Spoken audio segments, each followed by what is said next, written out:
The stingy father who saved every penny while his pregnant wife and sick child starved would one day fall to his knees and beg, but by then, regret would be the only thing he could not afford. Every penny mattered to Victor Langley. Every coin had weight. Every dollar had memory. He believed a man who failed to save deserved to suffer. So he saved obsessively, fiercely, while his pregnant wife rationed her meals and his sick child measured his breathing like borrowed time. The irony was cruel. The more he saved, the more his family starved. Victor did not see himself as stingy. He saw himself as disciplined, survival-minded, smarter than other men. At 9:12 p.m. every night, he sat at the dining table with a Navy ledger and a calculator. The rhythm of button presses echoed through the small house like a ticking clock. $3.80 for yogurt, he muttered one evening. Across from him, Claire shifted carefully in her chair, one hand supporting the curve of her 8-month belly. The baby pressed outward as if testing the limits of her patience. She swallowed before speaking. It was on sale. There's always a cheaper brand. Her fork paused halfway to her mouth. There was almost nothing on the plate anyway, half a portion of rice, some overcooked beans. She had quietly cut her meals down weeks ago so their 7-year-old son could eat slightly more. On the couch, Ethan's breathing whistled faintly. The inhaler rested beside him like a fragile promise. He watched his father's calculator with solemn curiosity. "Dad," Ethan asked softly, "if I don't use it tonight, will that help?" Victor glanced over. "Help what?" "Money." Claire's stomach tightened harder than any contraction. Foreshadowing had been building long before this moment. Years ago, during their honeymoon, Victor had insisted on returning unopened champagne gifted by friends. "We won't drink it," he said. "Waste is irresponsible." Claire had laughed then, charmed by what she thought was practicality. She didn't know that at 9 years old, Victor had stood barefoot on cracked tile as eviction officers removed his family's couch. His father had gambled rent money away. His mother had pressed coins into Victor's palm and whispered, "Never depend on anyone." That sentence hardened inside him like concrete. Money became oxygen. Saving became salvation. And oxygen, in his mind, had to be controlled. 2 months before Claire's pregnancy began to show, Victor installed a small brass lock on the lower pantry cabinet. He framed it as organization. "We're overspending on groceries," he explained. "Portion control saves long-term." Claire had nodded slowly, uneasy but not yet alarmed. She remembered her own childhood, her mother staying silent to keep peace with a husband who measured worth in authority. Claire had promised herself she would never confuse silence with strength. Yet here she was, calculating how much hunger she could endure without fainting. "Mom," Ethan whispered one night, standing in front of the locked cabinet, "if I'm extra good, will Dad unlock it?" Her heart cracked quietly. Victor began switching Ethan's prescribed inhaler brand for a cheaper alternative without consulting the pediatrician. The packaging looked almost identical. Claire noticed but told herself it was temporary. Temporary became pattern. One afternoon, Victor's phone buzzed on the kitchen counter while he showered upstairs. Claire wasn't snooping, not at first. But the screen lit up with a notification. Deposit received, $4,200. Her breath stalled. Victor had spent weeks warning about tight months. He had suggested cutting Ethan's after-school reading program to reduce expenses. He had said hospital visits must be strategic. The shower water kept running. Claire's background in financial consulting resurfaced instinctively. She had once handled corporate audits, spotted irregularities buried beneath spreadsheets. Her eyes scanned details automatically.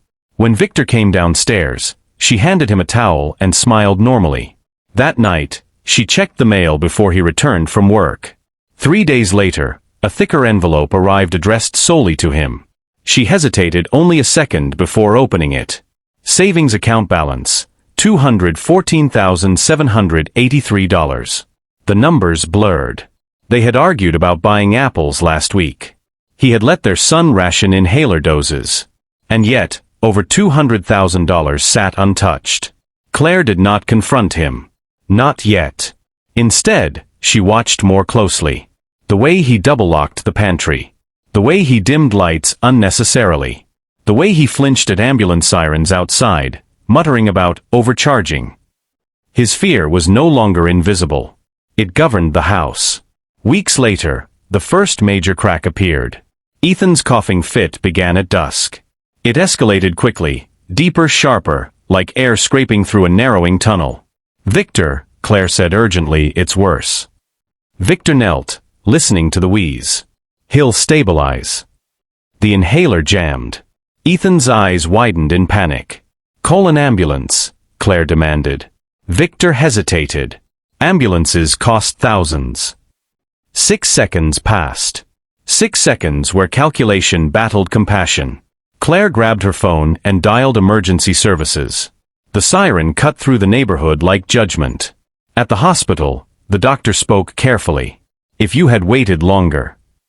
The unfinished sentence lingered heavier than accusation. Victor shifted uncomfortably at the billing desk. "Are all these tests necessary?"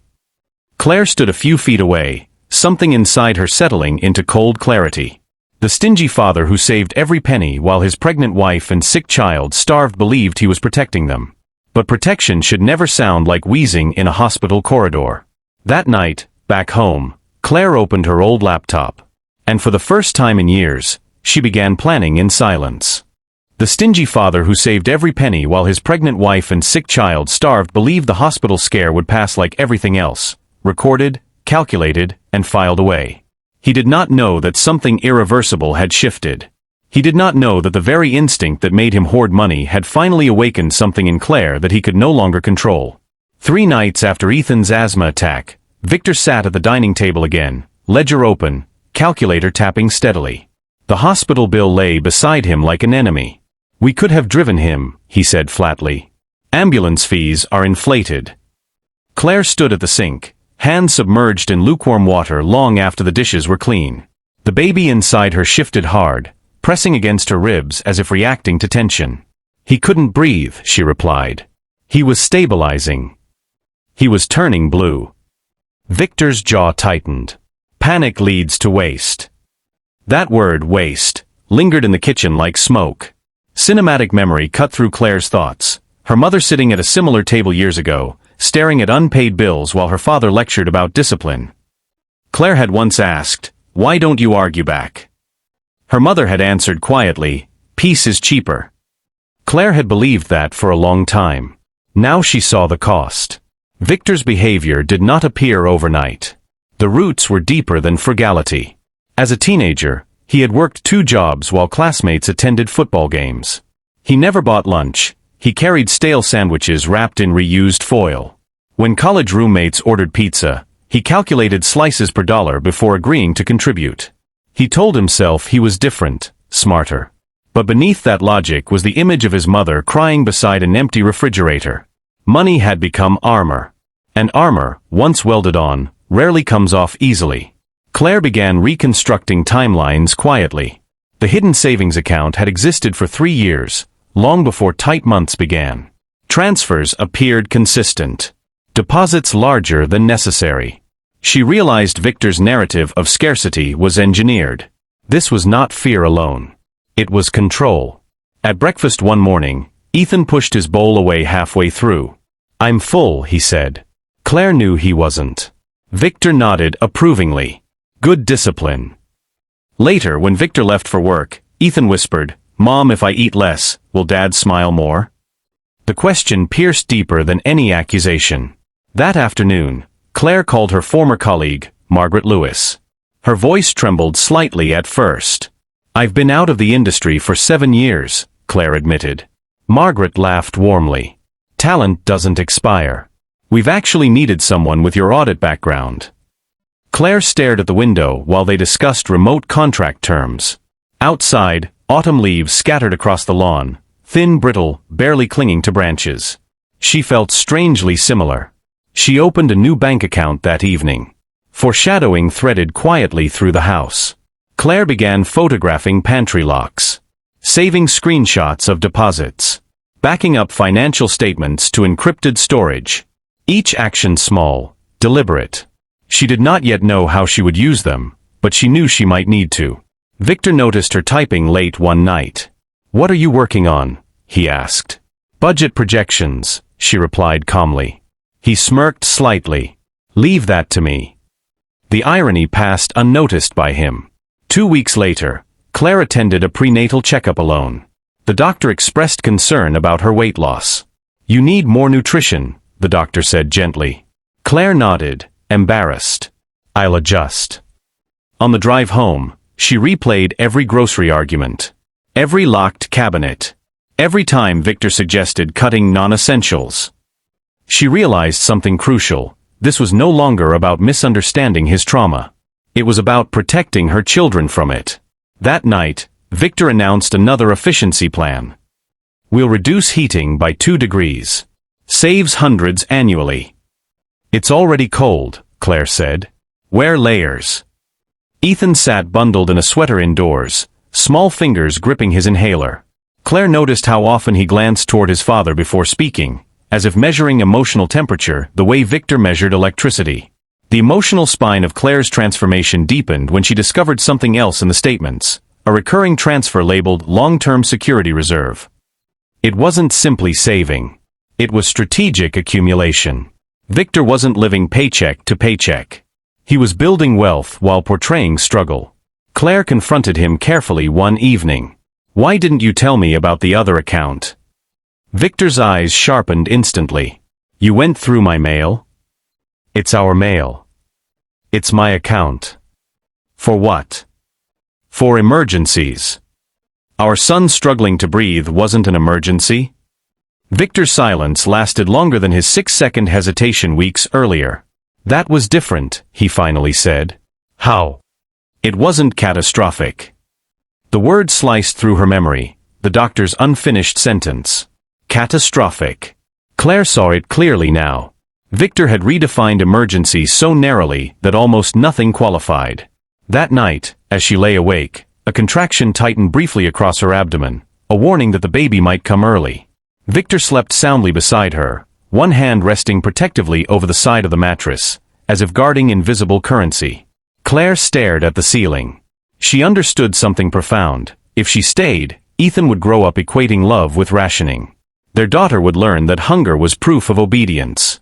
The next morning, she met quietly with a family attorney recommended by Margaret. The lawyer listened carefully. Withholding necessities while maintaining hidden assets can qualify as financial abuse, the lawyer explained. Especially when it affects a child's health. Claire felt both vindicated and devastated. This was no longer a private marital tension. It had legal language. Victor, meanwhile, continued his routines, unaware that the foundation beneath him had begun to crack. He reviewed spreadsheets, adjusted thermostats, counted coins. He did not notice that Claire had stopped asking permission. He did not see the subtle shift in Ethan's eyes, a mixture of love and caution. And he certainly did not foresee the moment approaching, the moment when saving every penny would cost him everything. The stingy father who saved every penny while his pregnant wife and sick child starved believed control meant security. But control, once exposed, has consequences. Claire felt the first strong contraction 2 weeks later. This time, she did not ask him what the ambulance would cost. The stingy father who saved every penny while his pregnant wife and sick child starved had never imagined that the very calculations he prized above all else would become his undoing. Victor still believed that discipline and restraint equaled protection, but Claire had begun a careful, invisible plan.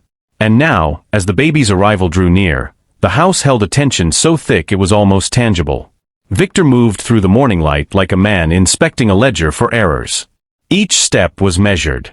Each word weighed. We have enough milk for 3 days, he said. After that, we buy powdered. Ethan, perched at the kitchen table, tried to read his book, but his eyes flickered toward his father's movements. Dad, he said, why can't we just use the good milk? Victor's jaw tightened. Good milk is optional, he replied.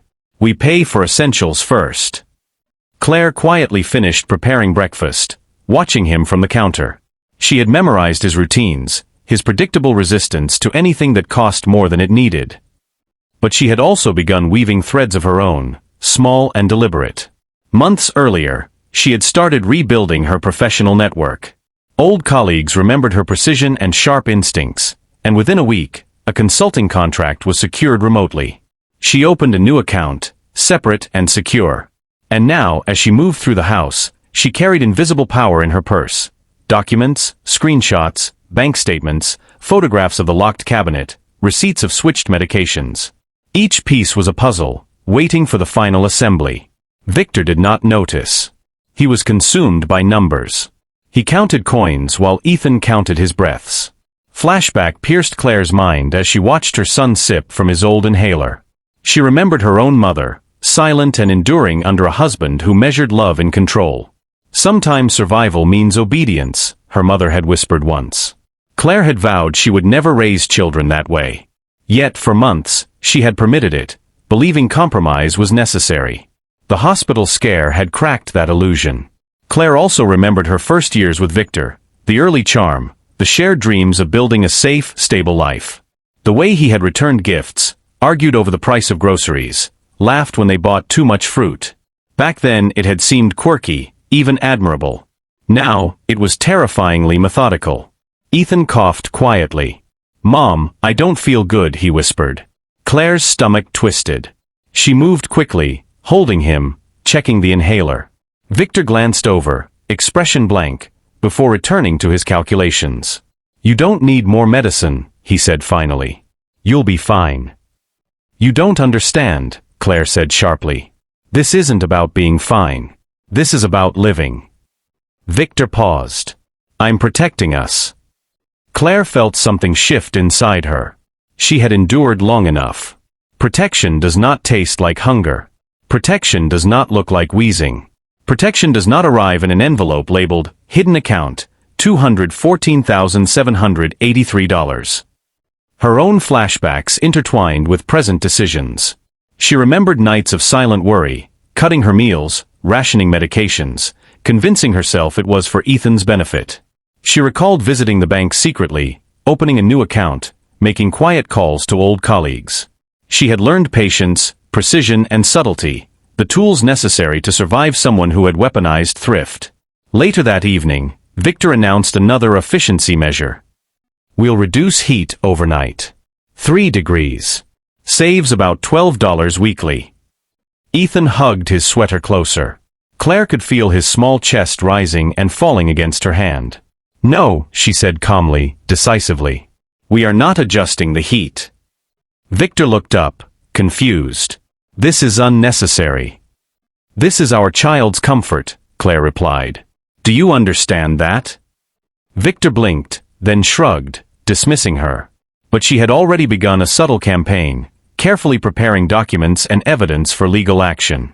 Each photograph of a locked cabinet, each record of substituted medication, each bank screenshot, was another piece of armor. Foreshadowing threaded through their daily life. Claire began noticing minor inconsistencies in Victor's stories. Grocery receipts that didn't match what was purchased. Small cash withdrawals with no explanation.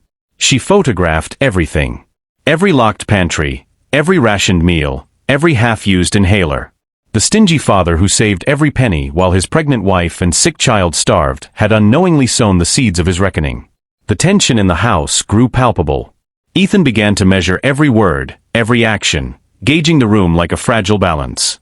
"Mom," he whispered one evening, "is Dad angry at me?" "You're safe," Claire said. "I promise." But safety had been scarce in this house. And Claire's preparation was about to make it abundant. Weeks passed. Claire's health improved slightly, thanks to small meals she could now manage for herself. The baby's movements grew sharper, pressing outward as if demanding attention. Victor continued obsessively saving, checking receipts, counting coins, calculating percentages. He did not notice Claire opening files late at night, preparing evidence quietly. He did not notice the slow accumulation of power, subtle but undeniable, in her hands. One night, she sat at the desk, files spread before her, photographs of pantry locks, statements of hidden savings, receipts of altered prescriptions. The documents were silent but spoke louder than words. She knew exactly how to leverage them. She also knew the moment would come when Victor's carefully constructed image of control would collapse completely. At bedtime, Victor counted coins as usual, then adjusted the thermostat. Claire tucked Ethan into bed, holding him close. "You'll never need to worry about being hungry again," she whispered. He buried his face in her shoulder, trusting her in a way he could not yet trust his father. And in that small act, Claire realized the magnitude of what she had been building: protection, not control. Love, not calculation. The stingy father who saved every penny while his pregnant wife and sick child starved had believed he was unassailable. He had no idea that the walls of his house now held witnesses, documents, photographs, statements, and the quiet certainty of a wife who would not wait any longer. She had every intention of using them. The moment of reckoning would come. And Victor would beg. The question was, would it be too late for regret to mean anything? The stingy father who saved every penny while his pregnant wife and sick child starved had believed that control could protect them. But as the first contractions hit, Victor realized, too late, that his power had always been an illusion. Claire moved with quiet purpose, her plans now fully in motion, each step deliberate, each document a tether to justice, each action a tether to survival. The night the baby arrived, Victor fretted over the ambulance fees before the paramedics even knocked. "Do we really need full transport?" he asked, calculating potential costs with his eyes on a crumpled receipt he carried in his pocket. Claire ignored him. She gripped the edge of the stretcher, the pain of each contraction punctuating her urgency. Ethan clung to her hand, small fingers tight. "Mom, is everything going to be okay?" Claire leaned down, holding his gaze. "Yes," she whispered. "We'll be fine. You don't need to worry about Dad this time." The hospital lights washed over Victor's tense face as he fumbled with parking coins, muttering about fees. He had no idea that the very ledger he cherished, the one he used to quantify every expense, every cent, had become his undoing. For months, Claire had documented every lock on the pantry, every substituted medication, every hidden transfer in secret accounts he thought were invisible. She had collected proof silently, strategically, waiting for the right moment to strike. Claire's flashbacks came to her in waves as nurses guided her through the emergency room. She remembered her mother, who had endured abuse silently, who had measured survival in obedience. Claire had promised herself she would never raise children under that same quiet tyranny. She had kept faith with that promise through sleepless nights, rationed meals, and whispered calculations. Victor followed behind, oblivious. He believed he was saving the family from ruin. He had no concept that true protection meant nourishment, care, and trust, not pennies counted while children went hungry. Hours passed. Olivia was born, small and fragile but breathing steadily. Claire held her daughter close, tears sliding down her cheeks, not for fear of loss, but for the moment of truth she knew was coming. Victor approached, shifting his weight nervously. "She's healthy. That's all that matters," he said, as if reciting a mantra. Claire handed him an envelope. He frowned. "What's this?" "Read it," she said softly, calm but unyielding. Victor unfolded the papers. Divorce documents. Custody filings. Evidence of his hidden savings. Documentation of withheld medications and locked food cabinets. His eyes scanned the figures, numbers, and statements. "Why you went through my things," he stammered. "I went through our survival," Claire said firmly. Victor's face drained of color. He had built walls of calculation, but they crumbled before him. The stingy father who saved every penny while his pregnant wife and sick child starved now faced the consequences of every act, every rationed meal, every penny hoarded while his family went without. Ethan clung to Claire, breathing easily now, inhaler within reach, the invisible shadow of fear replaced with security. Olivia nestled safely in Claire's arms, unaware of the battle her parents had endured, unaware of the stakes that had once hung over her tiny life. Victor sank into a chair, trembling. I was trying to protect us," he whispered, voice breaking. "I thought I was doing the right thing." Claire's eyes were steady. Protection doesn't starve children. Protection doesn't gamble with their health. You had years to understand that.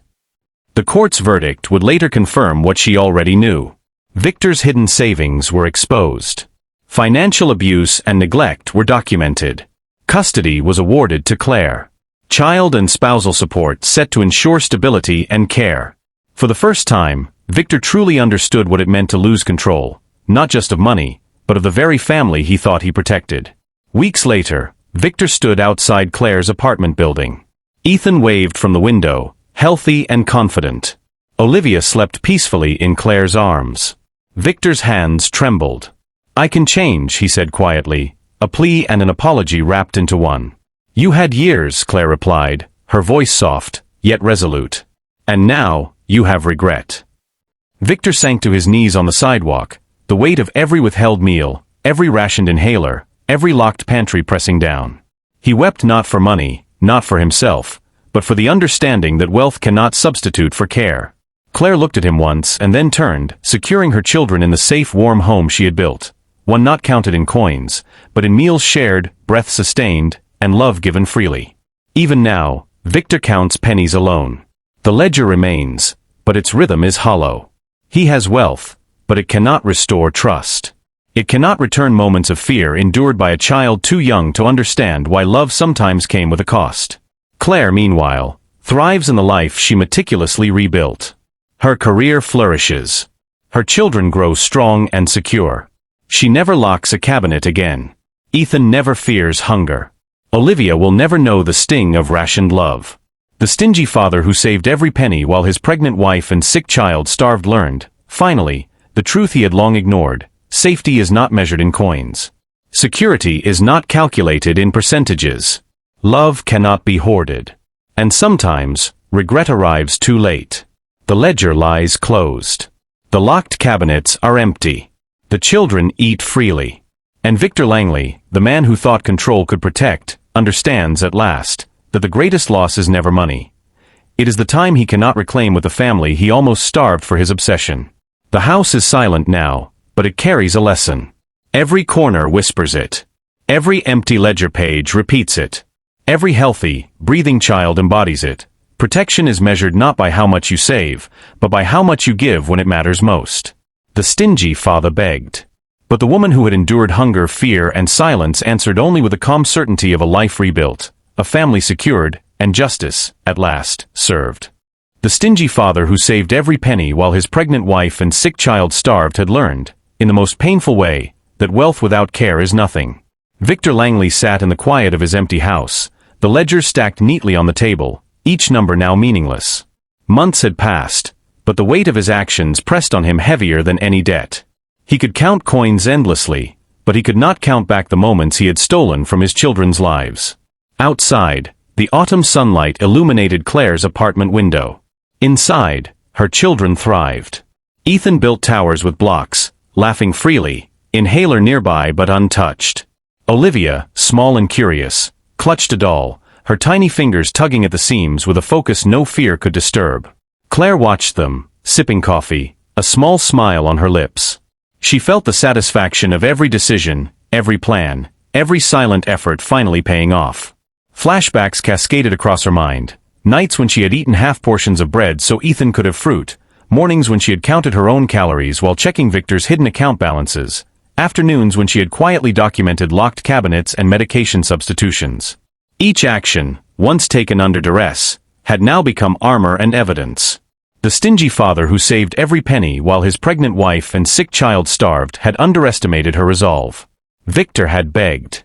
Kneeling on the sidewalk, voice cracking, tears streaming, he had whispered apologies that could not erase months of deprivation. The memory of that moment lingered in Claire's mind, the sight of a man reduced not by poverty, but by the moral consequences of his choices. She remembered how he had pleaded, trying to frame his obsession with saving as protection. But she had seen the truth long before the birth of Olivia. Protection does not equate to starvation. Protection does not come with rationed medication or locked cupboards. Ethan had been old enough to notice subtle changes in his father's behavior. He had watched Victor count coins obsessively and flinch at ambulances. But in Claire's new home, he now noticed different patterns: laughter, freedom, meals without calculations, nights without fear. The boy's trust had been slowly restored, anchored in the certainty of consistent care. Claire had carefully reconstructed not just her finances, but the emotional safety of her children. Foreshadowing from earlier events now seemed starkly vivid. The locked pantry, once a symbol of Victor's control, now remained an empty relic. The savings account he had hidden, once a source of secretive pride, had become the proof of his betrayal and the means by which Claire ensured stability for her family. The subtle actions he had taken, switching medications, rationing inhaler doses, limiting nutrition, had been carefully traced, documented, and used to construct a foundation of accountability. Every micro cliffhanger, every calculated gesture from Victor had built toward this moment, where the consequences could no longer be delayed. Victor had attempted to rationalize, even after the court's decision. "I only wanted to protect you," he had said, a trembling voice betraying a lifetime of fear. But the judge's words were clear. Financial abuse is real, and withholding necessities while hoarding wealth is harm. Custody was awarded to Claire. Child and spousal support ensured the children's care. Victor's ledger, meticulously maintained for decades, could not measure his failure in love. Claire, in contrast, had mastered the art of timing and precision.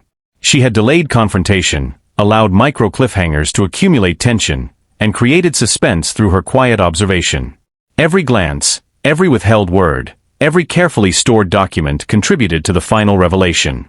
The stingy father who saved every penny while his pregnant wife and sick child starved had unwittingly scripted his own exposure. Now, months later, the consequences were fully realized. Victor remained wealthy, but his wealth was useless without trust, without his family's affection, without the ability to undo the emotional damage he had caused. Claire, conversely, had converted that same adversity into empowerment. Her children's laughter, their security, their freedom to eat, breathe, and live without fear, became living testimony to the difference between control and care. The cinematic beauty of the final reconciliation, not between Victor and Claire, but between Claire and her children, was stark. Ethan's hands were steady as he helped Olivia stack blocks. Claire's eyes caught sunlight bouncing off the doll's plastic eyes. These small, intimate moments contrasted sharply with the tense, rationed existence they had endured. Each scene in the past now resonated as a lesson. Neglect, no matter how rationalized, leaves a permanent imprint. Attention, love, and provision, no matter how quietly executed, rebuild it. Victor's regret remained intense, haunting him daily. He would never again underestimate the importance of care over calculation. But regret could not purchase the time he had cost his children. It could not repair nights of fear, moments of hunger, or stolen breaths. He had finally learned that the stingy father who saved every penny while his pregnant wife and sick child starved could no longer negotiate for absolution. In Claire's apartment, life moved forward. Olivia's first steps were met with joyous clapping. Ethan shared snacks without fear of restriction. Claire prepared meals without hesitation, calculating love rather than cost. The ledger that once dominated their existence had been replaced by laughter, health, and the tangible warmth of a family thriving. Foreshadowing from the first scene, the locked pantry, the substituted inhaler, the hidden savings, all paid off, creating an emotional resonance that tied the story together. Viewers could trace every micro-decision, every tension-filled moment, every unspoken fear, and see how each threaded through to this resolution. Claire's backstory, her mother's lessons, her silent endurance, and her meticulous planning created the spine of the story, giving every decision depth and authenticity. The stingy father who saved every penny while his pregnant wife and sick child starved had been forced to confront the ultimate truth. Wealth is meaningless without care, precision cannot substitute for compassion, and obsession with saving can lead to devastating loss. The narrative, layered with flashbacks, foreshadowing, and emotional beats, illustrated the profound cost of misplaced priorities, while Claire's triumph showcased strategic resilience, patience, and maternal fortitude. In the quiet of the late afternoon, Claire held both children, sunlight bathing the room. She whispered, not to them but to herself, "We are safe. We are enough. And nothing he saved can take this from us." Victor watched from afar, hands trembling, ledger unopened. He had money, but it could not buy the warmth of a home filled with trust. He had control, but it had crumbled under the weight of truth. He had power, but it had been redefined, now measured in regret rather than coins. The story closed on a quiet cinematic tableau, a mother, her children, a home rebuilt not on numbers, but on love and care. The lesson was unambiguous. The stingy father who saved every penny while his pregnant wife and sick child starved learned, at last, that true wealth lies not in accumulation, but in the hands and hearts we nurture. And for Claire and her children, the world had finally opened, full of freedom, sustenance, and a love that could never be rationed.